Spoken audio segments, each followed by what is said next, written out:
Dolores ne savait pas clairement si elle prenait ses décisions. Coincée dans le désert, elle cherchait à comprendre. Un vaisseau passait au-dessus d'elle et s'était arrêté. Un vaisseau passait au-dessus d'elle, s'était arrêté, et 3 autres vaisseaux sur le côté étaient passés à côté d'elle. Dolores prit son cheval et partit, loin. Elle partit loin et prit ses propres décisions. 3 personnes s'étaient arrêtées des visiteurs du parc. Elle les avait menottés, prises en otage et attachés. Elle leur avait demandé de se diriger vers un arbre. Vers un arbre, là-bas où elle avait libéré des millions d'hôtes, retenus dans un parc. Retenus dans un parc, elle avait libéré des hôtes, les avait laissés s'en aller. Les humains, qui eux étaient des humains qui contrôlaient les hôtes, les avaient pris en otage, les avaient enfermés là où ces centaines de millions d'hôtes étaient retenus captifs, accrochés à des machines, à des robots qui s'occupaient de les fabriquer, de les refabriquer, de leur refaire une mémoire, de refabriquer leur corps, de les détruire et de les reconstruire. Une nouvelle décision prise par Insight. Elle avait pris une boucle et s'en était séparée. Elle avait détruit le fichier à l'intérieur et en avait reconstruit un nouveau. À Insight, elle est arrivée avec cette boucle et a demandé à ce qu'on la renforce, à ce qu'on la reconstruise, à ce qu'on la réécrive et qu'on l'insère dans RoboAm. Mais RoboAm, pour lui, il fabriquait les boucles tout seul. C'était presque impossible. Mais elle força alors tout le monde. Elle força tout le monde alors à prendre cette décision. Une décision qu'elle n'aurait jamais prise seule. Alors elle avait besoin de Caleb. Elle avait été chercher Caleb, qui était occupé sur un vaisseau à même le sol. Cette sphère contenait une boucle qui était bien particulière. Une boucle que elle avait écrite. Une boucle qu'elle avait écrite là où elle pourrait retrouver son père. Une boucle là où elle pourrait retrouver son père en pleine forme. Une boucle là où elle n'avait pas à s'occuper de son père. Où les décisions, les choix, les opportunités et les personnes qu'elle avait rencontrées avaient été détruites. Alors oui, c'était toujours le même schéma, mais il avait été détruit, transformé, construit en autre chose, et elle l'avait fabriqué. Des personnes se présentèrent devant elle, armées, faisant partie du parti de Insight. Elle sortit alors son arme, prit l'arme de Caleb en même temps sur son ceinturon, les deux flingues devant elle. Elle mit ses doigts juste sur la détente. En mettant ses doigts sur la détente, elle avance, lentement, et s'est approchée des hommes. Sans pression, elle posa alors le fusil, juste sur leur cou. Le fusil sur le cou de la première personne, en décalant le fusil un petit peu sur le côté, en le mettant sur le côté à l'horizontale, le fusil sur son cou, à bout portant, et l'autre personne, en mettant le fusil de la même manière, en miroir, à bout portant, à l'horizontale. Elle incline un peu le fusil, en regardant les 2 hommes dans les yeux, en disant que c'était toujours meilleur pour la trajectoire d'une balle et pour la vitesse d'incliner le fusil. Les deux hommes paralysés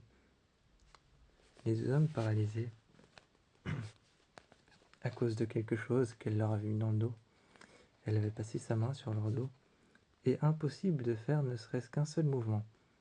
Elle récupéra alors tout de suite le dossier dans leurs mains et répondit « Merci, messieurs ». Elle s'en était allée, s'était retrouvée devant RoboAm, avait collé la tablette dessus. La sphère à côté, elle l'avait branchée, était en train de réécrire RoboAm sans que Insight le sache. Mais Serac était en train de repérer plusieurs problèmes au parc. Il était allé au laboratoire et un vaisseau tout de suite était passé au-dessus du laboratoire où se trouvait RoboAm Heureusement, le laboratoire était transparent. Elle attendait avec son arme et avait demandé à Caleb de partir avec plusieurs personnes, juste devant, et d'attendre, de créer une légion de personnes. Avec, avec toutes les personnes qui surveillaient Insight, il avait créé une légion. Il n'avait ni pris le temps de les persuader, mais avait pris le temps simplement de les prendre en otage et de travailler pour lui. Pas de les persuader ou pas de fabriquer une boucle, juste de les persuader, juste de leur dire « Venez, venez avec moi ». À ce moment-là, Dolores avait des doutes. Elle ne savait pas si Caleb allait partir de ses étranges plans, partir de ce qu'il faisait, ce qu'il comptait faire. En faisant ça, Caleb l'ignorait. À ce moment-là, elle est partie. Elle est partie et a laissé Roboam traiter tout seul le problème. Elle s'est rendue devant la maison de son père. Quand elle s'est rendue devant la maison de son père, elle s'est évanouie. Caleb l'a réveillée peu de temps après. La boucle qu'elle avait construite pour elle, Roboam l'avait traitée. C'était pour ça qu'elle s'était évanouie. Alors, quand elle s'était évanouie, devant son père qui lui n'était pas malade, n'avait plus ce fil et n'avait plus ses lunettes pour le nez, ses lunettes respiratoires. Il n'avait plus les fils qui passaient derrière les oreilles et la bonbonne d'oxygène posée à même le sol. Il n'avait plus tout ça, il n'avait plus la chaise roulante et n'était plus assis sur le rocking chair. Elle était à côté de lui, son père assis à même le perron. Elle l'a regardé et lui a dit « Comment ça va, papa ?» Et il a commencé à lui répondre. Caleb est arrivé de loin, avec toutes les personnes qui travaillaient pour lui. Ce n'était pas une trahison en fin de compte. Il avait déjoué Roboam, il avait déjoué Sérac et était allé le voir. En arrivant, Dolores avait sa main sur son fusil. Elle était prête à lui tirer dessus, prête à lui dire « Tu m'as trahi ». Mais quand elle est arrivée, elle a essayé de le combattre, en disant « Tu m'as trahi », inclinant son flingue et le regardant dans les yeux. « Tu m'as trahi, tu mériterais une balle dans la tête ». Et Caleb l'a persuadé de tout ce qu'il a fait. Il lui a montré des vidéos dans un vaisseau qui s'est posé derrière eux. Sérac est apparu avec plusieurs de ses disciples, en demandant quel était le problème. Qu'est-ce qu'il s'était passé ici? Dolores face à Sérac. Sérac, comment se retrouve Dolores? L'une de mes plus belles créations. Une création qui n'est plus la tienne, répondit alors Dolores. Elle vit alors Sérac. L'une de mes plus belles créations que je compte bien récupérer. Mais Dolores ne voulait pas être récupérée, ne voulait pas être le produit d'un quelconque schéma fabriqué par un voyant. Elle ne voulait pas être le produit d'un quelconque schéma fabriqué par un voyant et fabriqué par une société. Alors elle s'était tiré une balle dans la tête. Mais cette balle n'était pas qu'une simple balle. Devant Sérac, elle lui a dit « Trop tard pour ce que tu essayes de faire ». Et elle a incliné le fusil et s'est tiré une balle dans la tête.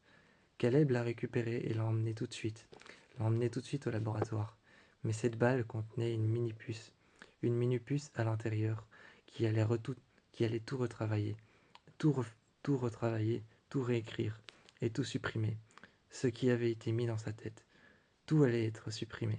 Le travail de Sérac allait être réduit à néant. Le travail de Dolores allait être réimprimé dans sa tête et réécrit. Les codes allaient être remis en place. Sérac, rentré chez lui, cherchait une solution pour récupérer Dolores. Mais Dolores avait chaque fois un coup d'avance avec Side. Elle s'était rendue à Side et avait détourné tous les codes et tout le monde était sorti de sa bulle. Plus personne ne contrôlait sa bulle. Tout le monde s'acharnait sur les voitures et les vaisseaux. Les vaisseaux parcouraient la ville et les vaisseaux se rentraient dedans ou alors restaient statiques et inertes dans le ciel. Les portes s'ouvraient, se fermaient, et à l'intérieur de Side, récupérant les données dont elle avait besoin. Elle est partie. Elle est allée voir Sérac et une conversation entre deux s'est engagée. Sérac a essayé de la convaincre et de lui sortir toutes les raisons pour lesquelles il voulait la récupérer.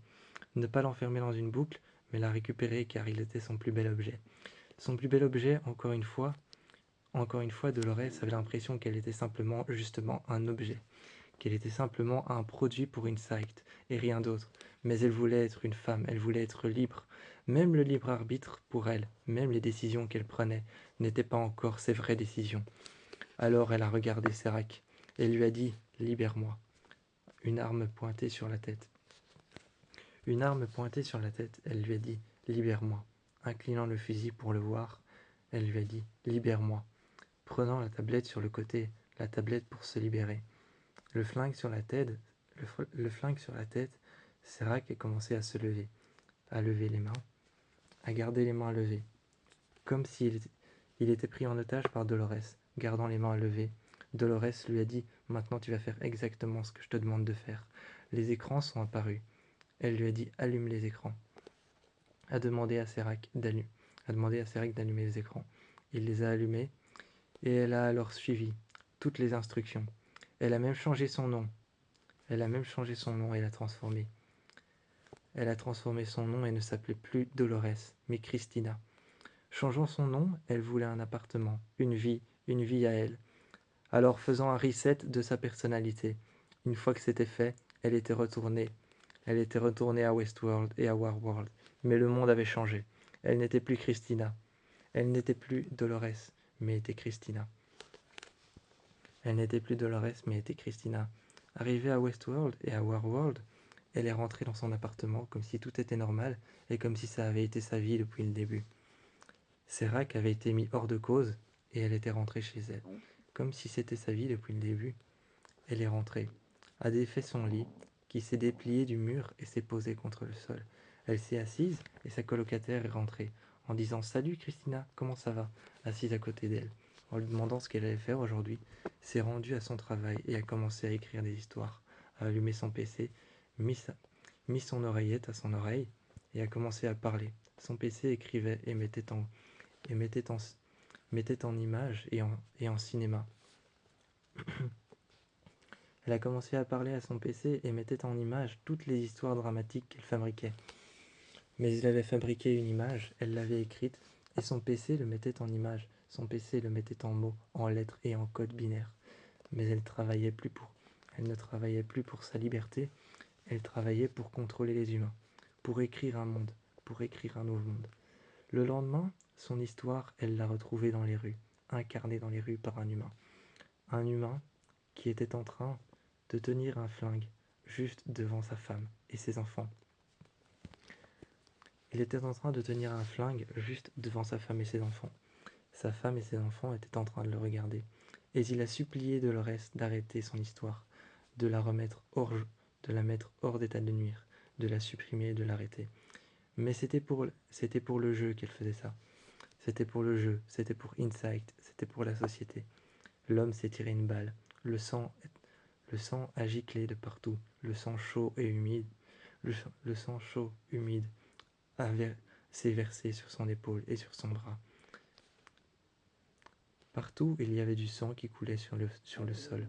Le cadavre, à l'intérieur desquels on pouvait voir des câbles, et de ce produit blanc dans lequel Dolores avait été versée plusieurs fois, il y avait du sang qui s'en mélangeait. L'homme était contre le sol, face contre terre, le produit blanc qui coulait. Les câbles dans sa nuque, la matière, la chair qui avait été arrachée, et la matière grise qui avait été détruite. Les câbles et aussi tous les métaux qu'il y avait à l'intérieur, les métaux qui étaient son squelette. Les métaux qui étaient son squelette qui avaient été détruits, cramés, qui avaient été cramés à cause de la balle qui avait éclaté à l'intérieur. Les métaux construisant son squelette et ses vertèbres en métal à l'intérieur de son cou, tout avait été détruit. Elle avait appuyé sur son visage et son visage s'était ouvert, avait récupéré simplement la sphère pour la transférer dans un autre hôte une fois retournée au laboratoire. Une fois que c'était fait, elle avait récupéré un hôte, était rentrée chez elle et pour réparer cette injustice, elle avait finalement réécrit une autre boucle, une boucle où il ne ferait pas ça. Et il l'avait renvoyé chez lui, tard le soir. Il était rentré et avait retrouvé sa femme et ses enfants. Mais Dolores n'était toujours pas sûre. Est-ce que c'était elle qui avait pris cette décision ou Serac qui l'a manipulée de loin?